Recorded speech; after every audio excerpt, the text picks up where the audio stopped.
প্রিয় শিক্ষার্থীরা, আশা করি তোমরা ভালো আছো এবং গত দিনে আমার অধ্যায় ১ আমাদের পরিবেশের উপরে যে শূন্যস্থানগুলো দিয়েছিলাম সেগুলো ভালোভাবে তুলতে পেরেছো এবং ওগুলো বাসায় ভালোভাবে পড়েছো। আজও আমি তোমাদের শূন্যস্থান, গত ক্লাসে আমার ৮ নম্বর পর্যন্ত গিয়েছিল, আজকে আমি শূন্যস্থান ৯ নম্বর থেকে শুরু করব। তোমরা মনোযোগ দিয়ে দেখবে এবং খাতায় তুলবে। তাহলে চলো দেখা যাক। তোমাদের গতদিন আমি শূন্যস্থান ৮ নম্বর পর্যন্ত পড়িয়েছিলাম। আমি আজকে তোমাদের ৯ নম্বর থেকে শূন্যস্থান করাবো। তোমরা আমার সাথে হাতে খাতায় তুলে নেবে। দেশ, ফলে, উদ্ভিদের বীজ সৃষ্টি হয়। দেশ, ফলে, উদ্ভিদের বীজ সৃষ্টি হয়। কিসের ফলে উদ্ভিদের বীজ সৃষ্টি হয় তোমরা জানো। তারপরও আমি তোমাদের বলছি, পরাগায়নের ফলে উদ্ভিদের বীজ সৃষ্টি হয়। তোমরা ৯ নম্বরটা তুলে নাও, আমি ১০ নম্বরে গেলাম। মাতৃ উদ্ভিদ থেকে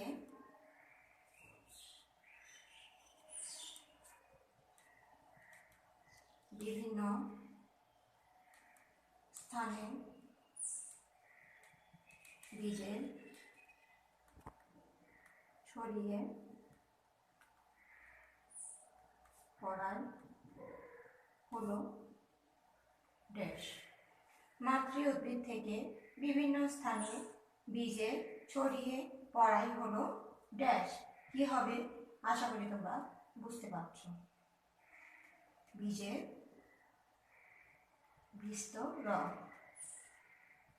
দেখো আমি আবার বলছি, মাতৃ উদ্ভিদ থেকে বিভিন্ন স্থানে বীজের ছড়িয়ে পড়াই হলো বীজের বিস্তরণ। তোমরা ৯ এবং ১০ নং সুন্দর করে খাতায় তুলে নাও। আমি ১১ নম্বরে যাচ্ছি। দেশ, নতুন নতুন উদ্ভিদ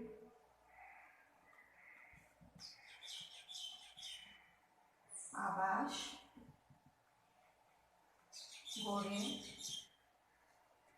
তুলতে সাহায্য করে। দেশ, নতুন নতুন উদ্ভিদ আবাস গড়ে তুলতে সাহায্য করে। তোমরা এই খালি ঘরে কি হবে দেখো, বীজের বিস্তরণ। বীজের বিস্তরণ নতুন নতুন উদ্ভিদ আবাস গড়ে তুলতে সাহায্য করে।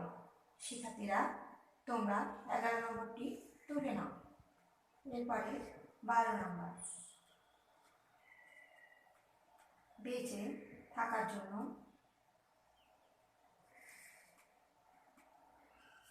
জীবের ড্যাশ প্রয়োজন। বেঁচে থাকার জন্য জীবের ড্যাশ প্রয়োজন। কি হবে তোমরা আশা করি বুঝতে পেরেছ। শক্তি প্রয়োজন। বেঁচে থাকার জন্য জীবের শক্তি প্রয়োজন। এরপরে ১৩ নম্বর, উদ্ভিদ সূর্য থেকে শক্তি পায়। উদ্ভিদ সূর্য থেকে শক্তি পায়। এরপরে আমি ১৪ নম্বরে যাচ্ছি। দেখো, উদ্ভিদ ড্যাশ ব্যবহার করে নিজের খাদ্য নিজে তৈরি করে। উদ্ভিদ ড্যাশ ব্যবহার করে নিজের খাদ্য নিজেই তৈরি করে। উদ্ভিদ সূর্যের আলো।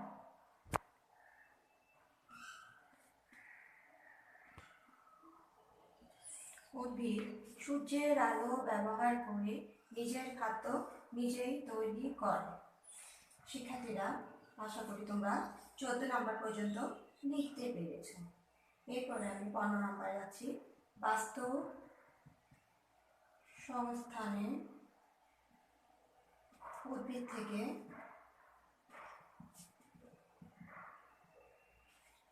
প্রাণীতে শক্তি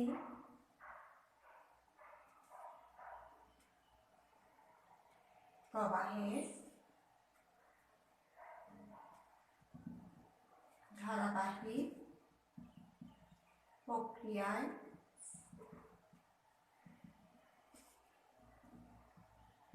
হলো খাদ্য শৃঙ্খল। শিক্ষার্থীরা দেখো, বাস্তু সংস্থানে উদ্ভিদ থেকে প্রাণীতে শক্তি প্রবাহে ধারাবাহিক প্রক্রিয়ায় হলো খাদ্য শৃঙ্খল। তোমরা এটা সংক্ষিপ্ত প্রশ্নের জন্য পড়েছি, আশা করি তোমাদের মনে আছে। এরপরে আমি 16 নম্বরে যাচ্ছি। দেশ থেকে প্রতিটি খাদ্য শৃঙ্খলের শুরু। দেশ থেকে প্রতিটি খাদ্য শৃঙ্খলের শুরু কি থেকে তোমরা জানো? আমি লিখে দিচ্ছি, দেখো। সবুজ উদ্ভিদ। সবুজ উদ্ভিদ থেকে প্রতিটি খাদ্য শৃঙ্খলের শুরু। এরপরে 17 নম্বরে আমি যাচ্ছি। যে কোনো বাস্তু সংস্থানে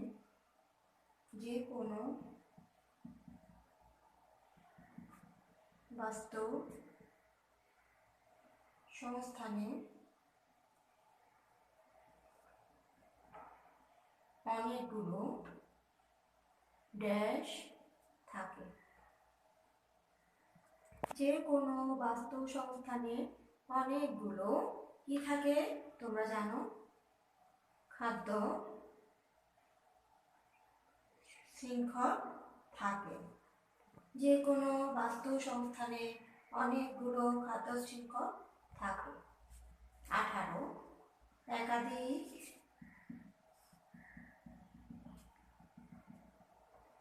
খাদ্য শৃঙ্খল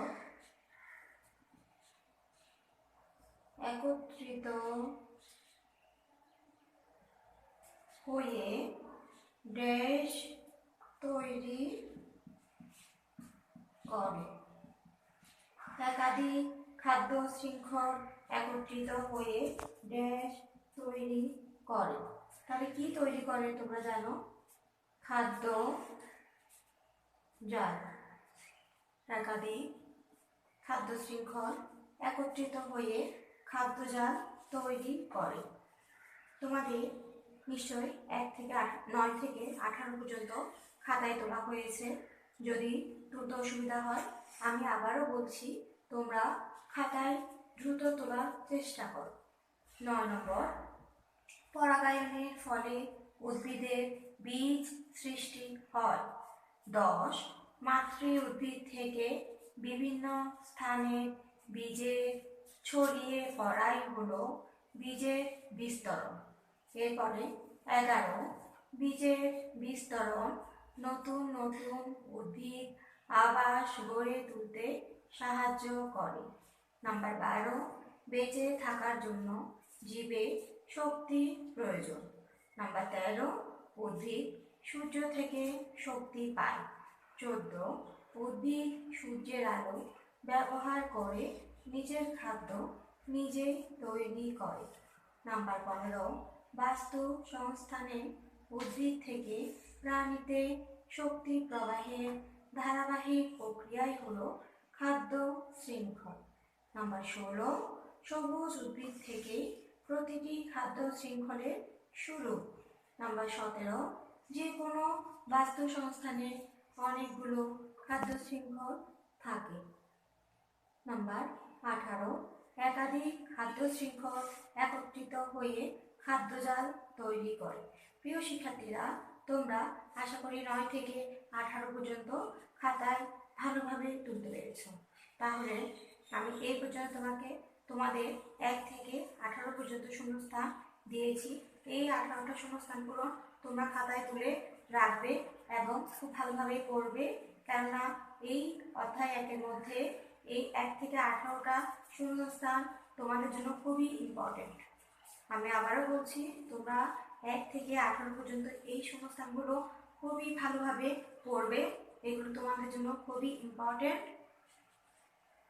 তোমরা এই 18 পর্যন্ত শূন্যস্থানগুলো খাতায় তুলে রাখবে, যে কোনো সময় যেন তোমরা পড়তে পারো। প্রিয় শিক্ষার্থীরা, এই শূন্যস্থানগুলো থেকে তোমরা সংক্ষিপ্ত প্রশ্ন কিছু পেতে পারো। এই সংক্ষিপ্ত প্রশ্নগুলো আমি তোমাদেরকে আগেও করিয়েছিলাম, তারপরও বলছি। যেমন তোমরা 10 নম্বর থেকে বীজের বিস্তরণ কি, এই প্রশ্নটি পেতে পারো। আমি তোমাদের বীজের বিস্তরণ কি পড়িয়েছি। মাতৃ উদ্ভিদ থেকে বিভিন্ন স্থানে বীজের ছড়িয়ে পড়াই হলো বীজের বিস্তরণ। এই প্রশ্নটি থেকে, এই শূন্যস্থান থেকে তোমরা শূন্যস্থানও করতে পারো, আবার যদি বীজের বিস্তরণ কি সংজ্ঞা আসে সেটাও করতে পারো। তাহলে এই শূন্যস্থানের মাধ্যমে তোমাদের সংক্ষিপ্ত প্রশ্ন, শূন্যস্থান এবং মিল করো যেভাবেই আসুক না কেন তোমরা করতে পারবে। এরপরে 14 নম্বরে এই প্রশ্নটিতে দেখো, উদ্ভিদ কি ব্যবহার করে নিজের খাদ্য নিজে তৈরি করে। এই শূন্যস্থান থেকে তোমরা একটি সংক্ষিপ্ত প্রশ্ন রেডি করতে পারো। এরপরে 15 নম্বরে দেখো, বাস্তব সংস্থানে উদ্ভিদ থেকে প্রাণীতে শক্তি প্রবাহের ধারাবাহিক প্রক্রিয়াই হলো খাদ্য শৃঙ্খল। এই শূন্যস্থান থেকে তোমরা প্রশ্ন তৈরি করতে পারো, খাদ্য শৃঙ্খল কাকে বলে। আমি তোমাদের যদিও ক্লাসে পড়িয়েছিলাম। তাহলে এখানে এই শূন্যস্থান থেকে তোমরা 3টা জিনিসই পেতে পারো। আশা করি তোমরা বুঝতে পারছো। এরপরে তোমরা দেখো, এই 18 নম্বর থেকে তোমরা পেতে পারো, একাধিক খাদ্য শৃঙ্খল একত্রিত হয়ে খাদ্যজাল তৈরি করে। এই শূন্যস্থান থেকে তোমরা খাদ্যজাল কাকে বলে এই প্রশ্নটি পেতে পারো। তাহলে এই শূন্যস্থানগুলো পড়লে তোমরা শূন্যস্থান যেভাবে পারবে একই রকম করে তোমরা সংক্ষিপ্ত প্রশ্ন এবং মিলকরণ যেভাবে আসুক না কেন তোমরা অ্যান্সার দিতে পারবে। আশা করি তোমরা বুঝতে পারছো। তাহলে আজকের মতো ক্লাসটি আমি এখানে রাখছি। তোমাদেরকে যেভাবে বলেছি বাসায় সেভাবে পড়বে। Thank you all.